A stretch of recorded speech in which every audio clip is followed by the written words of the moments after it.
আজকে অনেকদিন পর পার্লারে গিয়েছি। আসলে অনেক গরম আসবে সামনে। শীত মোটামুটি শেষের দিকে। ভাবলাম চুলটাও একটু কেটে-টেটে আসি। এই যে দেখেন সকাল, সকাল কিন্তু সবজির বাজারও করা হয়েছে আলহামদুলিল্লাহ। যেহেতু শীত চলে যাচ্ছে আসলে সবজির মজা আর থাকবে না। সবজিও এভেলেবেল পাওয়া যাবে না। আর এদিকে হেল্পিং হ্যান্ড আমার পুরানো যেই সাইড টেবিলগুলা সেগুলা আমি বললাম যে, "ভেঙে ফেলো। এগুলো আসলে কি করব? পুরান হয়ে গিয়েছে।" আম এখন ভাবতেছি এগুলা জ্বালানি হিসাবে ব্যবহার করে ফেলবো। আমার যেহেতু মাটির চুলা আছে তো আমার হেল্পিং হ্যান্ড এগুলো একটু ভেঙে-টেঙে নিচ্ছে। তারপর ঘরবাড়ি গুছিয়ে এখন আমি পরোটাগুলা ভেজে নিচ্ছি। মেয়েরা ঘুম থেকে উঠলে খাবে। আর এদিকে আমার হাসব্যান্ড বাজারে গিয়েছে। বড় মেয়েকে ইউনিভার্সিটিতে দিয়ে আসার সময় সবজির বাজার করে আনবে। রিয়াজউদ্দিন বাজার থেকে চট্টগ্রামের পাইকারি মার্কেট চলে এসেছে অলরেডি। এদিকে আমরা ঘরবাড়ি গুছিয়ে একদম সব কমপ্লিট করে ফেলেছি। এর ভিতরে আমার হাসব্যান্ডও কিন্তু বাজার নিয়ে চলে এসেছে। আমার হেল্পিং হ্যান্ড গিয়েছে গেটটা খুলে দেওয়ার জন্য। আর সবজিগুলা এখন নিয়ে আসবে। আনার পর আমি দেখাবো আসলে কি, কি সবজি এনেছে। আর আমার তো সবজি ছাড়া চলে না। দেখা যায় যে সবজি ছাড়া আমি আসলে ভাত খেতেই পারি না। সবজি আমার মাস্ট লাগবে। মাছ, মাংস ছাড়া আমি খেতে পারবো কিন্তু আমি সবজি ছাড়া খেতে পারি না।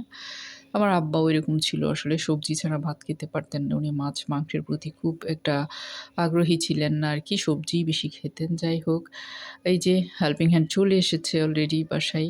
আ অনেক সবজি আনা হয়েছে। চলেন আপনাদের সাথে শেয়ার করি কি, কি সবজি এনেছে। আমাদের সবজির বাজার করলে কিন্তু অনেক বেশি, বেশি করা হয় সবসময়।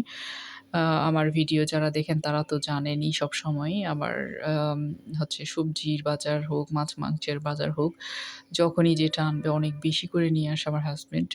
এই যে দেখেন এখানে শাক এনেছিল, মূলা শাক, তারপর কপি শাক, এরপরে এটা পাতাকপি। পাতাকপির সুবিধা এটা যে আপনার ভাজিও করা যায় আবার যেকোনো রেসিপিতে দেয়া যায়। যার জন্য পাতাকপি এবার একটু বেশি খেয়েছি আমি। তারপর ফুলকপি। আসলে শীত চলে গেলে এগুলা আর মজা থাকবে না। এই শীত মোটামুটি শেষের দিকে এখন। যদিও বা এবছর অনেক দাম ছিল আসলে সবজির। পেঁপেও এনেছে, তারপর সিম এনেছে। দাম বলতে অন্য বছরের তুলনায় আরকি মোটামুটি দাম ছিল শেষ পর্যন্ত। যাই হোক, এদিকে দেখেন অনেকগুলো ধনিয়া পাতা এনেছে, পুদিনা। পুদিনা পাতা তো আমার খুবই ফেভারিট। পুদিনা পাতা আমার খেতে হয় কিছুদিন পর, পর।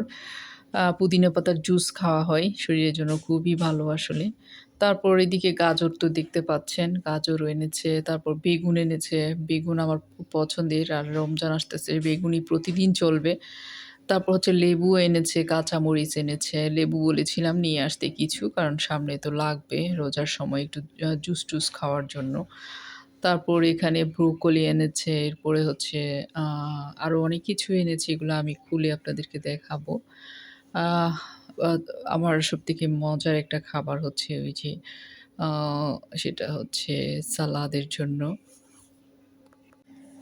লেটুস পাতা সেটাও এনেছে। এই যে দেখেন সবকিছু কিন্তু ক্লিন করে পরিষ্কার গুছিয়ে একেবারে বারান্দায় নিয়ে এসেছি। আস্তে, আস্তে এগুলো সব ফ্রিজে রাখবো। আর আমার বারান্দায় কিন্তু কিচ্ছু হয় না। এই যে ফুলের গাছগুলা ছাড়া, যেহেতু রোদ আসে না।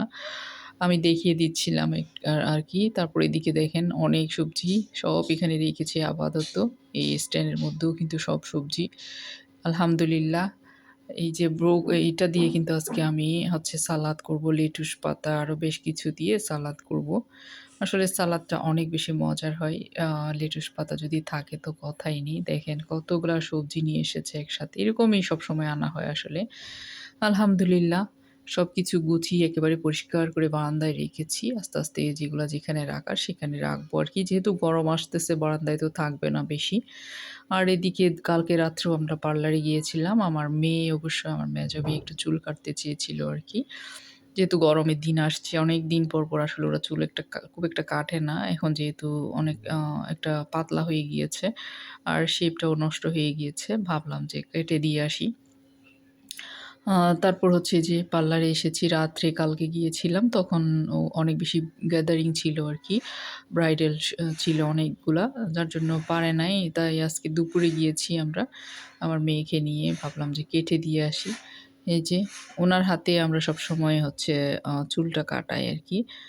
উনি পার্লারের মেইন যিনি উনি আরকি। উনাকে দিয়ে কাটালে আমার কাছে ভালো লাগে আরকি। সবসময় আমাদের কাজগুলো উনি নিজের হাতেই করেন। খুবই আন্তরিক। আমরা ১ম থেকেই আমরা উনার কাছে সবকিছুই করি। আমার মেয়েরা যখন ছোট ছিল তখন উনাদের কাছে কান ফুরিয়েছিলাম, চুল কাটা সবকিছু আরকি। আর আমার মেয়ে নিজেকে শো করতে চাচ্ছে না আসলে। আমি তারপর না দেখা যায় মতো কোনমতে কাটছাঁট করে একটু নিয়েছি। তারপর এদিকে দেখতেছি ওরা এসে ভাত খাচ্ছিল। আমি একটুখানি ভিডিও করে নিচ্ছি দেখেন। পার্লারে যারা আছে আরকি কর্মরত উনারা, এখানে উনাদের খাবার এই যে একটু সবজি-টবজি মানে যারা ওরা যা খায় আরকি ওগুলা নিয়ে খাচ্ছিল।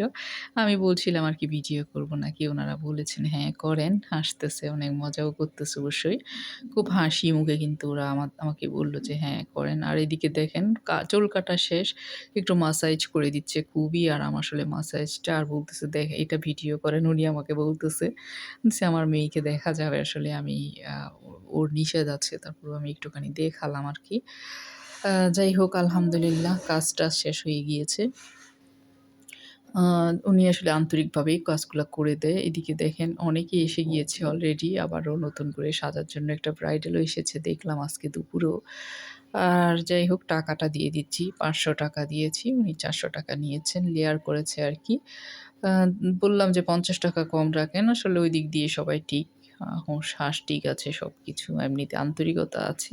তবে টাকার ব্যাপারে সবাই কাটছাঁট করবে না এই আরকি। চলে আসলাম। কাটা-টাটা শেষ। তারপরেও ভালো।